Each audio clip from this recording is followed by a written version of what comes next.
Hi friends, ಇನ್ನೇನು ಶ್ರಾವಣ ಮುಗೀತು, ಎಲ್ಲ ಪೂಜೆ ಪುನಸ್ಕಾರಗಳು ಮುಗೀತು. ಇನ್ನು ಈ ಬೆಳ್ಳಿ ಸಾಮಾನುಗಳು ಉಪಯೋಗ ಮಾಡಿದ್ದೆಲ್ಲವನ್ನು ತೊಳೆಯೋದು ಒಂದು ದೊಡ್ಡ ಕೆಲಸ ಆಗಿರುತ್ತೆ. ಸೊ ಈ ಬೆಳ್ಳಿ ಸಾಮಾನುಗಳನ್ನ ನೀಟಾಗಿ ತೊಳಿಬೇಕು ಅಂದರೆ ಇನ್ನೇನು ನಾವು ಜಾಸ್ತಿ ಕಷ್ಟಪಡೋವಂಥದ್ದಿಲ್ಲ. ನಾನು ನಿಮಗೊಂದು ತೋರಿಸ್ತೀನಿ, ಅದೊಂದು ಯೂಸ್ ಮಾಡಿದರೆ ಸಾಕು, ನಿಮ್ಮ ಬೆಳ್ಳಿ ಎಲ್ಲ ಸಾಮಾನುಗಳು ಫಳ ಅಂತ ಹೊಳಿತಾನೆ ಇರ್ತವೆ. ನೋಡಿರಿ, ಸೊ ನನ್ನ ಎಲ್ಲ ಬೆಳ್ಳಿ ಸಾಮಾನುಗಳಿಗೂ ನಾನು ಕಷ್ಟ ಇಲ್ಲಾರ್ದೆ ಆರಾಮಾಗಿ ತೊಳೆದು ನೀಟಾಗಿ ತಿಟ್ಕೊಂಡಿರ್ತೀನಿ. ಸೊ ಬರೀ ನಾನು ಯಾವ ರೀತಿ ತೊಳಿತೀನಿ ಅಂತ ಹೇಳಿ ನಿಮಗೆ ತೋರಿಸ್ಕೊಡ್ತೀನಿ. ಸೊ ಫ್ರೆಂಡ್ಸ್, ಬೆಳ್ಳಿ ಸಾಮಾನುಗಳು ನೋಡಿರಿ ಎಷ್ಟೇ ಕಪ್ಪಗಾಗಿರಲಿಲ್ಲ ನೋಡಿರಿ, ಇದು ಮುಖ ಎಷ್ಟು ಕಪ್ಪಗಾಗ್ಯದ. ಸೊ ಇವಾಗ ಜಸ್ಟ್ ನಾನು ವಾಶ್ ಮಾಡಿದೆ ನೋಡಿರಿ, ಹೆಂಗೆ ಕಾಣ್ಲಿಕ್ಕತ್ತದ. ಏನಿಲ್ಲ, ಈ ಒಂದು ಪ್ರಾಡಕ್ಟ್ ಯೂಸ್ ಮಾಡಿದರೆ ಸಾಕು, ನಿಮಗೆ ಎಲ್ಲ ಈಸಿ ಆಗುತ್ತಿದೆಯೋ. ಪಿತಾಂಬರಿ ಅವರ ರೂಪೇರಿ ಅಂಥೇಳಿ, ಇದನ್ನು ಸಿಲ್ವರ್ ಕ್ಲೀನರ್ ಅಂತ ಕರೀತಾರೆ. ಇದಕ್ಕೆ ಇಲ್ಲಿ ನೋಡಿರಿ, ಜಸ್ಟ್ ಹಿಂಗೆ ಅಪ್ಲೈ ಮಾಡಿ ಹಿಂಗೆ ಉಜ್ಜಿಬಿಟ್ರೆ ಅಷ್ಟೇ. ಕೈಗೇನು ಕೂಡ ಯಾವುದೋ ಹಾರ್ಮ್ಫುಲ್ ಇಲ್ಲ. ಇದು ಬೇಕಾದರೆ ಗ್ಲೌಸು ಹಾಕೋಬೋದು ನೀವು, ನಿಮ್ಗೆ ಆಗಲ್ಲ ಅಂದರೆ ಇಲ್ಲಿ ನೋಡಿರಿ, ಸುಮ್ಮನೆ ಜಸ್ಟ್ ಒಂದು ಕಾಟನಲ್ಲಿ ತೊಗೊಂಡು ನೀವು ಒರೆಸಿದ್ರು ಸಾಕು. ಇಲ್ಲಾಂದರೆ ಡೈರೆಕ್ಟ್ ನೀವು ಈ ಥರ ಹಾಕ್ಕೊಂಡು ಕ್ಲೀನ್ ಮಾಡಿದ್ರೆ ಸಾಕು.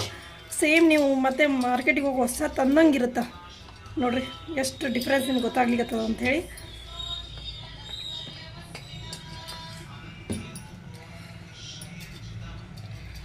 ಸೊ ಇದು ಡಿಫ್ರೆನ್ಸ್, ಈ ಥರ ಇದ್ದಿದ್ದು ಈ ಥರ ಆಗೋಯ್ತು ನೋಡಿರಿ. ಸೊ ಇದೊಂದು ಒಳ್ಳೆ ಪ್ರಾಡಕ್ಟು. ನಿಮಗೂ ಈ ಥರ ಕ್ಲೀನಿಂಗಿಗೆ ಈಸಿ ಆಗಬೇಕಂದ್ರೆ ಇದನ್ನು ಯೂಸ್ ಮಾಡಿರಿ. ಸೊ ಹ್ಯಾಪಿ ಪ್ಲ್ಯಾನೆಟ್ ಅವ್ರದ್ದು ಭಾಳ ತೋರಿಸ್ತಾರೆ, ಬಟ್ ಅದಕ್ಕಿಂತ ಈಸಿಲಿ ಇದೇ ಅವೈಲೇಬಲ್ ಇದೆ ಇಲ್ಲೇ, ನೀವು ಯೂಸ್ ಮಾಡ್ಕೋಬೋದು. ಯಾಕಂದರೆ ಇನ್ನೂ ಅದೆಲ್ಲೋ ನಮ್ಮ ಮಾರ್ಕೆಟಲ್ಲಿ ಬಂದಿಲ್ಲ, ನೋಡ್ಬೋದು ಎಷ್ಟು ಬೆಳ್ಳಗಾಯ್ತಂತ ನೋಡಿರಿ. ಅದೇ ಥರ ನೋಡಿರಿ, ಇಲ್ಲಿ ಎಷ್ಟು ಬ್ಲ್ಯಾಕ್ ಆಗಿತ್ತು ಗೊತ್ತಾ, ಅದು ಇನ್ನೊಂದು. ಸೊ ಅದು ಪೂರ್ತಿ ಹಿಂಗೆ ಜಸ್ಟ್ ಹಿಂಗೆ ಹಾಕಿಬಿಟ್ಟು ಸ್ಪ್ರೆಡ್ ಮಾಡ್ತೀನಿ. ಇಲ್ಲಾಂದರೆ ಕಾಟನ್ ತೊಗೊಂಡು ಒಂದು ಕಾಟನಲ್ಲಿ ಇದನ್ನು ಹಾಕ್ಕೊಂಡು ನೀವು ಇದನ್ನು ಮಾಡ್ಕೋಬೋದು. ಸ್ವಲ್ಪ ಅಲರ್ಜಿ ಇರೋರು ಆ ಥರ ಇರೋರು ನೋಡ್ಕೊಂಡು ಮಾಡ್ಕೋಬೇಕು. ಬಟ್ ಇದು ಒಂಥರ ನನಗೆ ಹೆಂಗೆ ಅನಿಸುತ್ತೆ ಅಂದರೆ, ಸ್ವಲ್ಪ ಎಲ್ಲನ ಗಾಯ ಇತ್ತಂದರೆ ಭಾಳ ಕಿರಿಕಿರಿ ಅನಿಸುತ್ತೆ, ಅಂದರೆ ಉರಿ ಇರ್ತದಲ್ಲಿ. ಸೊ ಅದನ್ನೊಂದು ನೋಡ್ಕೊಂಬಿಡ್ಬೇಕು ನೀವು. ಸೊ ನಾನು ಅದೇ ಥರ ನನ್ನ ಎಲ್ಲ ಬೆಳ್ಳಿ ಸಾಮಾನುಗಳನ್ನು ಈ ಥರ ಕ್ಲೀನ್ ಮಾಡ್ಕೊತಿರ್ತೀನಿ ನೋಡಿರಿ. ಎಷ್ಟು ಈಗ ಏನೇ ಬೇರೆ ನಾವು ತೊಗೊಂಡು ಸ್ಕ್ರಬ್ಬರಿಂದ ಒರೆಸ್ಬೇಕಂದ್ರೆ ಈ ಸಂಧಿಗಳಲ್ಲೆಲ್ಲ ಅಷ್ಟು ಕ್ಲೀನ್ ಆಗೋಲ್ಲ. ಸೊ ಅದಕ್ಕೆ ಇದನ್ನು ನೀವು ಪಾಲಿಸ್ರಿ, ಈಸಿಲಿ ನೀವು ಇದನ್ನು ಕ್ಲೀನ್ ಮಾಡ್ಬೋದು. ಇದನ್ನು ಜಸ್ಟ್ ಈ ಥರ ಆದಮೇಲೆ ನಾವು ನೀರು ಹಾಕಿ ವಾಶ್ ಮಾಡ್ಕೊಬೋದು, ಅಷ್ಟೇ ಇದ್ರ ಕೆಲಸ.